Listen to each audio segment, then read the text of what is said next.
अस्सलामुअलैकुम। मैं हूं फैज़ान अब्दाली। आप लोग देख रहे हैं हमारा किरदार।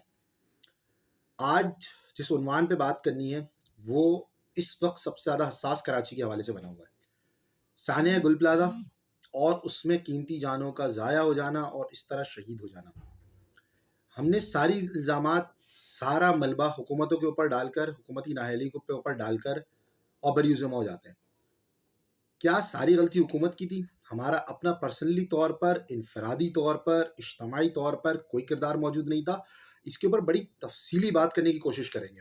क्यों? क्योंकि इससे पहले कोऑपरेटिव मार्केट, उससे पहले सानिया बल्दिया और उससे पहले गोल्डन मार्केट में आग लगना और गुल प्लाजा के बाद मोबाइल मॉलों में आग लगना और मिलीनियम मॉल में उससे पहले का आग लगना, मिलीनियम मॉल के बराबर वाली बिल्डिंग के अंदर। फिर भी हमारी गफलतों से आंखें नहीं खुलती और हम सारा ब्लेम हुकूमतों के ऊपर डाल देते हैं। कराची वालों के दो जुमले। सबसे पहले, हर बंदे का सुने, कराची वाले का एक जुमला ये, कराची चलता है तो पाकिस्तान चलता है। दूसरा जुमला, एक हेलो की आवाज़ आती है तो कराची के लिए बोलने वाला चला गया। भाई पहले बात करते हैं हेलो की आवाज़ के ऊपर। वो कोई खुदा नहीं है, वो कुछ नहीं है। आज मर जाए तो कल आप हेलो की आवाज़ की डिमांड नहीं कर सकते कि हेलो की आवाज़ आनी थी। आपने जब वो आवाज़ थी या इख्तियारात थे, आपने क्या किया? बहुत सारे सवालात हैं इसके ऊपर। सिर्फ़ सड़कें बना देना जो है ना, या सड़कें बनाकर आपने अपने इलाके के अंदर छोटे-मोटे यूसीज़ के काम करवा देना या पानी की वॉल खुलवा देना, ये काम नहीं होता। इंफ्रास्ट्रक्चर के ऊपर अगर बात की जाएगी तो बहुत सारे क्लैप्स आपके 20 साल के निकल कर आएँगे। हम भी कराची के रहने वाले हैं। जब आप ये बात करते हैं कि हेलो की आवाज़ आएगी और कराची लावारिस कर दी जाएगी और ये हो जाता था, कराची में एक लाश गिरती थी तो आवाज़ उठ जाती थी, तो बहुत सारी चीज़ें हैं इसके ऊपर। दूसरा, कराची चलता है तो पाकिस्तान जो है वो चलता है। भाई मान लिया टैक्स पेयर सबसे ज़्यादा हमें, कराची में सबसे ज़्यादा टैक्स पेयर, तो कहीं पंजाब का बंदा ये बोलता हुआ नज़र नहीं आता कि हम खेती-बाड़ी कर रहे हैं तो पूरा पाकिस्तान खा रहा है। तो या बलूचिस्तान का बंदा ये बोलता हुआ नज़र नहीं आता कि हम जो है मादनियात दुनिया में भेज रहे हैं तो उसकी वजह से जो है वो पाकिस्तान के अंदर पैसा आ रहा है। तो भाई थोड़ी प्रैक्टिकल सोचने की बात है। अब आते हैं असल मुद्दे के ऊपर कि अगर हम इन 2 चीज़ों को छोड़ते हैं, सबसे पहले बात करते हैं सानिया गुल प्लाज़ा की, क्योंकि ये सबसे ज़्यादा हसास इश्यू इस वक़्त बना हुआ है। हर बंदा एक-दूसरे के ऊपर डाल रहा है।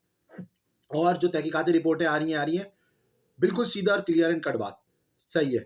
पूरी दुनिया के निज़ाम को सामने रखते हैं, हम छोटी-सी कमेटी की बात करते हैं। गुल प्लाज़ा के सदर साहब से सवाल। भाई सबसे पहले सवाल, आपके पास 1200 दुकानें मौजूद थी। क्या आप 1200 दुकानों के अंदर, आप चाहे 1 साल से सदर थे, चाहे 10 साल से सदर बन के बैठे हुए थे, हर दुकान के ऊपर आपने फायर एक्सटिंग्विशर इंस्टॉल करवाया या नहीं करवाया? आपको ये बात पता थी कि उस दुकान के ऊपर जो रखे हुए हैं सामान गुल प्लाज़ा के अंदर प्लास्टिक की, वो किस नौइयत की आग को भड़का सकते हैं? आपने कभी इस चीज़ के ऊपर काम नहीं किया। आप बोले केमिकल से आग लगती है, केमिकल से आग लगाई गई। भाई थोड़ी-सी पढ़ाई कर लो, थोड़ी-सी किसी सेफ्टी वाले को बुला के बात करो। गुल प्लाज़ा के अंदर हम भी सामान लेने के लिए गए हैं, वहाँ पे जो पेंट के डब्बे रखे हुए होते थे, जो पेंट करते थे या प्लास्टिक के जो सामान रखे हुए थे, वो खुद ही केमिकल है। आग लगा के चेक कर लें कितनी देर के अंदर आग बढ़ती है, क्योंकि प्लास्टिक की आग बुझाना सबसे मुश्किल तरीन काम है। आपने किसी दुकान के ऊपर फायर एक्सटिंग्विशर नहीं की। 1200 दुकानों के ऊपर 7 या 8 फायर एक्सटिंग्विशर सिलेंडर रखे हुए थे आग बुझाने के लिए, क्योंकि एक झटके के अंदर कोई बम धमाका नहीं हुआ, ना पेट्रोल के ड्रम या पेट्रोल पंप पे आग नहीं लगी कि माचिस दिखाई और पूरा नीचे ब्लास्ट हो गया। ये एक दुकान से लगी होगी या एक छोटे पॉइंट पे लगी थी, उस जगह के ऊपर क्यों नहीं वो फायर एक्सटिंग्विशर उस कैटेगरी का मौजूद था? अगला सवाल, जब आप इतने सालों से आप बैठे हुए हैं, मेंटेनेंस कॉस्ट ले रहे हैं, तो जो गुल प्लाजा की छत के ऊपर था, सही है फायर ब्रिगेड लेट आई, हमारे मुल्क के अंदर एक अलमिया है, इस पे थोड़ी देर बाद बात करते हैं कि क्या लेवल था। आपने अपनी छतों के ऊपर बड़ी टंकियां बनाकर नीचे पानी उतारने का सिस्टम क्यों नहीं रखा कि अगर फायर ब्रिगेड 5 या 10 मिनट भी लेट होती है, चले हम मैक्सिमम 5 मिनट भी लेते हैं, तो आपके अपने पास क्यों नहीं पानी का निज़ाम मौजूद था? सही है, पार्किंग की जगह थी ना, 10-10 फीट के बड़े पिलर उठाते, उसके ऊपर टंकियाँ बनवाते और नीचे पानी उतार देते हर फ्लोर के ऊपर कि अगर कहीं पे खुदा ना करे दुकान में आग लगती है, तो वो पानी सर्कुलेट हो जाए। आपने कुछ नहीं किया, सिर्फ़ मेंटेनेंस के नाम पे, सफाई के नाम पे पैसे लिए। अगली चीज़, आपने एक लॉ बनाया हुआ है कि 10 बजे के बाद, साढ़े 9 बजे के बाद हम सारे छोटे गेट बंद कर देंगे। भाई दुनिया में कहीं ऐसा होता है? किसी दुनिया के मॉल में ऐसा होता है कि छोटे जो है वो दुकानदार गेट बंद कर दें ताकि पब्लिक जो है ना सिर्फ पीछे वाले गेट से, आगे वाले गेट से निकल जाए? भाई अगर आपको दुकानें बंद करनी है, आपको मार्केट बंद करनी है, लाइटें बंद करना शुरू करें ना आप, कि मतलब हर दुकानदार जो है अपनी 10 लाइटें जलाए हुए 5 लाइटें कर दे कि भाई अब जो है मॉल बंद होने का टाइम शुरू हो गया, अनाउंसमेंट शुरू कर दे। इस तरफ कोई ध्यान नहीं देता। अगली चीज, हर दुकानदार, चाहे आप बड़ी मार्केट के इस वक्त सर्वे करें, पाकिस्तान कराची का चलें, cooperative market, golden market, Meena बाजार, करीमाबाद पे बाजार फैसल मौजूद है, उसके बाद वाटर मंगी मार्केट चलें, सरीना मोबाइल मॉल चलें, सदर की मोबाइल मार्केट चलें, जितने छोटे एग्जिट्स हैं उस गेट के आगे पार्किंग लगी हुई है। दुकान वालों ने बाइक लगा के खड़ी की हुई है या अपना हडर रख दिया, उसके आगे बाइक खड़ी कर दी है। खुदा ना करे कोई इमरजेंसी होती है, भागने के रास्ते मौजूद नहीं है। सरीना मोबाइल मॉल में पीछे एग्जिट के जो रास्ते मौजूद थे, वहां पे केबिन दिए हुए किराए के ऊपर और ग्रिल लगा ला के वो गेट बंद किए हुए, और बाद में इल्जाम क्या आता है, दरवाजे बंद कर दिए गए थे। भाई दरवाजे बंद हो क्यों रहे हैं? जब मार्केट 12-1 बजे अगर बंद हो रही है, रात में 1 बजे बंद हो, तो कंप्लीट दरवाजे उसी वक्त क्यों नहीं बंद किए जा रहे? मजमा बैठा हुआ अंदर और आप लोग गेट बंद करना शुरू कर देते थे। आप मतलब एक सीधी सी बात है, आप गुल प्लाजा को छोड़ें, आप कोऑपरेटिव मार्केट के अंदर चलें, पीछे वाली इलेक्ट्रॉनिक्स मार्केट की जो पथाड़े लगे हुए सारे, वहां से आप निकल के दिखा देंगे, खाली इमरजेंसी की सूरत में बंदा वहां से भाग सकता है, नहीं भाग सकता, कोई एक बंदा नहीं भाग सकता वहां से। दुकान वालों ने जो 3 फीट की जगह उसको 2 फीट का करके रखा हुआ है, 1 फीट की जगह टेढ़ा करके निकलने की छोड़ दी है। ऊपर से पार्किंग से जो रास्ता नीचे आ रहा है, वो रास्ते टोटल बंद है। आज 2 फरवरी है, कल जाए 3 फरवरी को चेक कर ले, नीचे आने वाले सारे ग्रिल के रास्ते बंद किए हुए। क्यों किए हुए भाई? खुदा ना करे कोई इमरजेंसी के बाद में लगा, लोगों तकरीबकारों ने दरवाजे बंद कर दिए थे। क्यों नहीं कमेटियां हमारी वो एग्जिट्स के रास्ते पूरे खुले रखती हैं? क्यों बाइकें लगा लगा के जो है ना रोड को जाम कर दिया जाता है? यही हाल हमारे पास बदारे फैसल का, यही हाल मीना बाजार का हमारे पास, यही हाल कराची की हर मार्केट का हुआ है। बड़ी कोई भी मार्केट होता है कि तारिक रोड पे डॉलमेन मॉल पे अगर आप निकलने का रास्ता बनाने की कोशिश करें ना, वो भी नहीं बनता, गेट के आगे जो है ना मुंह पे पार्किंग आना शुरू हो जाती है। अब अफरा तफरी के अंदर नुकसान है। हमारे यहाँ पूरी मार्केट के अंदर किसी मार्केट में भी एग्जिट्स का निशान मौजूद नहीं है। किसी मार्केट के अंदर हमारे पास फायर ब्रिगेड्स का नंबर मौजूद नहीं है। हमारे लोग 15 पे फोन कर रहे होते हैं। भाई 15 पुलिस का इदारा है, 118 आपका चलो फायर ब्रिगेड का नंबर है, आप उनको फोन करें। आप अपने इलाके की मार्केट में आपके पास नंबर मौजूद है? हमारे टाउन के अंदर कौन सी जो है मतलब फायर का जो है स्टेशन हमारे पास जो है वो लगता है? सेंट्रल के लिए जो है वो गुलिस्तान मुस्तफ़ा है, उसके नंबर लिखे हुए हैं, दीवारों पे लिखे हुए इतने बड़े बड़े। आज तक किसी ने अपने पास सेफ नहीं किए हुए कि यार मेरे घर में अगर आग लग जाए, मैं 118 या 15 पे फोन कर रहा हूँ, या ईदी साहब को फोन कर रहा हूँ, बैठ के चीपा साहब को फोन कर रहा हूँ कि वो जो है फायर ब्रिगेड भेज देंगे। नंबर ही सेव नहीं किए हमने आज तक। ये हमारी अपनी नाअहलियां हैं। अगर यही गुल प्लाजा के ऊपर पूरा सिस्टम मौजूद होता फायर का, तो इतनी तबाही ना होती। हर गलती हुकूमत के ऊपर डाल देना, हर गलती सही है, वो तो है ही नाअहल ना। भाई हम तो मानते हैं कि 40 साल के अंदर, 50 साल के अंदर कोई काम नहीं हुआ, लेकिन एक प्राइवेट इदारा, आप पढ़े लिखे हैं, आपकी मार्केट है, आपका सामान है, आपके लोग थे, हमने अपने ऊपर क्या काम किया? किसी वर्ग में कोऑपरेटिव में इतना बड़ा हादसा हो गया, हर दुकानदार ने छोटा छोटा फायर एक्सटिंग्विशर रख दिया, अब तक पूरा फायर का सिस्टम इंस्टॉल नहीं किया। जहां आप 1,000 रुपए मेंटेनेंस दे रहे हैं, वहां 2,000 रुपए देके आप पूरा सिस्टम इंस्टॉल नहीं करवा सकते। 90% मार्केटों की वायरिंग की वो हालत है जो 1970 के अंदर डाली गई थी। जो बाप दादा साहब ने वायरिंग डाली थी ना, हम उसी के ऊपर आज तक वो दुकानें चला रहे हैं बैठकर। रेटेड हम डालते ही नहीं कि यार इससे इलेक्ट्रिकल स्पार्क हो सकता है। वहीं से हम कुंडे निकाल निकाल के बाहर पथाड़े वालों को देते हैं, जिससे स्पार्क होता है। केबल वालों से हम पैसे ले रहे होते हैं पोलो के, उसके बाद वहां स्पार्क होता है, फिर बोलते हैं तकरीबकारी से आग लग रही है। कभी कोशिश तो करके देखें, पढ़े तो सही कि किन चीजों से आग लगती है, किन चीजों से किस लेवल की आग लगती है।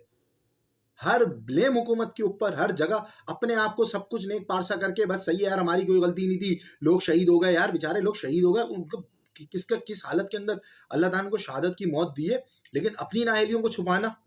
पूरी मार्केट में अगर 5 साल से थे आप, 5 साल के अंदर आपने एक फायर सिस्टम इंस्टॉल नहीं किया कहीं पर, कि कहीं पर वो फायर सिस्टम नजर आ रहा होता। कितनी दूर है बुल्डन मार्केट से जो है वो गुल प्लाजा, बुल्डन मार्केट में सारे डीलर्स बैठे हैं फायर एक्सटिंग्विशर सिलेंडर्स के, और इतनी कॉस्टली भी नहीं है कि हर दुकान पर एक फोम वाला रख लें जिसकी हर साल 1 साल पे एक्सपायर हो रहा होता है। हर चीज के ऊपर चल जाता है, चाहे वो कपड़े की आग हो, चाहे वो केमिकल की आग हो, चाहे वो किसी किस्म की आग हो। क्यों रखें हम? हमने तो ठेका गवर्नमेंट के ऊपर डालना रखा है कि गवर्नमेंट की गाड़ियां आएंगी, गवर्नमेंट बुझाएगी और गवर्नमेंट ये काम करेगी। हम दरवाजे बंद करेंगे, बाद में उसको तकरीबकारी का नाम दे देंगे।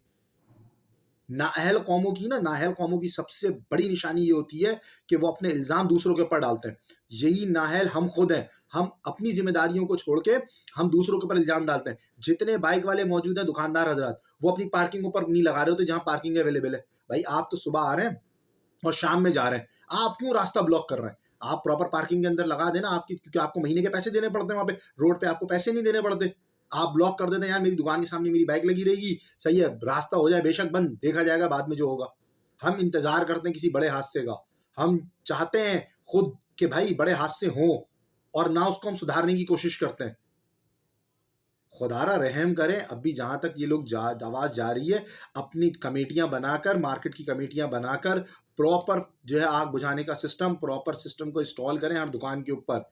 कौन सी आग लग सकती है? कपड़े मार्केट के अंदर केमिकल है, खिलौनों की मार्केट है, उसके अंदर कौन से सिलेंडर्स लगेंगे, आप जाएं दुकान वाले को बताएं भाई ये है, वो आपको उस दुकान के हिसाब से चीज़ें निकाल के दे देगा। छोड़ दें ये चीज़ें कि किसी की आवाज़ आनी थी, कोई किसी के लिए आवाज़ उठाता है, कौन क्या कर रहा है और क्या नहीं। अपने आप को देखने की कोशिश करें, अपने तौर पर इनफरादी स्टार्ट करें। एक मार्केट आइडियल बनाएं ऐसी कि जिसमें हर चीज़ मौजूद हो, फायर सिस्टम से लेकर हर चीज़, कि अगर फायर ब्रिगेड ट्रैफिक की वजह से लेट होती है या चीज़ें लेट होती हैं, तो हमें हमारे अपने पास इतना बैकअप सिस्टम होना चाहिए था। किसी के पास नहीं था। गुलब्रादा में आप सर्वे करके देख लें, पूछ लें दुकानदारों से कि उनके पास जो सदर के अंदर मोबाइल, जो सदर के अंदर फायर स्टेशन बना हुआ था, क्या उन लोगों के नंबर थे? शायद वो नादिर एक आध के पास हो। किसी के पास गुलिस्तान मुस्तफ़ा का नंबर था फायर स्टेशन का। गुलिस्तान मुस्तफ़ा एक बड़ा फायर स्टेशन है, सोराग बोर्ड के कॉर्नर पे बना हुआ, जिसपे से गाड़ी फौरन एक्टिव होती है। लेकिन सवाल ये कि उनके पास टाइम की सबसे ज़्यादा कमी होती है। मैंने खुद मतलब एक इंसान था, ज़ाती तौर पे हमने फ़ोन किया था, 4.5 मिनट के अंदर गाड़ी मौजूद थी, लेकिन हमने 18 पे फ़ोन नहीं 18 पे फ़ोन नहीं किया था। हमने डायरेक्ट गुलिस्तान मुस्तफ़ा के पीडीसीएल नंबर पे किया था। वहाँ पे जो अंदर बैठे हुए ना फायर ब्रिगेड का अमला हमारे पास, उनके नंबर मौजूद करवाए हुए थे कि भाई ये नंबर्स मौजूद रहे इलाके वालों के पास, कम से कम 6-8 के पास, कि इमरजेंसी में उनको फ़ोन कर सकें। और बहुत आसान था, अगर गुलिस्तान मुस्तफ़ा पे फ़ोन जाता, लियारी एक्सप्रेस में से फ़ौरन पीछे से उतर कर आती गाड़ी आपके। गार्डन के ऊपर कितना टाइम लगना था।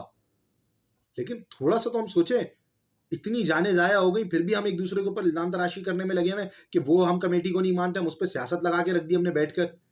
कोई बोल रहा है हम इस पे इतनी हज़ार दुकानें निकालेंगे, कोई बोल रहा है हमने बिल्डर से बात कर ली है, कोई बोल रहा है हम ये कर देंगे। भाई वो जो इंसानी जान चली गई, जो गरीब चले गए, उनका क्या है? थोड़ा-सा ख़्याल करें, अपने अब भी अपनी मार्केटों के अंदर कमेटियाँ बनाकर एक प्रॉपर सिस्टम इंस्टॉल करवाएँ। ज़्यादा खर्चा नहीं है, एक दफ़ा का खर्चा होगा, उसके बाद मेंटेनेंस के अंदर ही इन चीज़ों के पैसे आ जाएँगे। खुदारा अपनी जानों की भी कदर करें, अपने सामान की भी कदर करें, अपने लोगों की भी कदर करें। हर चीज़ दूसरों पे इल्ज़ाम ना डालें। अल्लाह ताला अमल की तौफ़ीक नसीब फरमाए।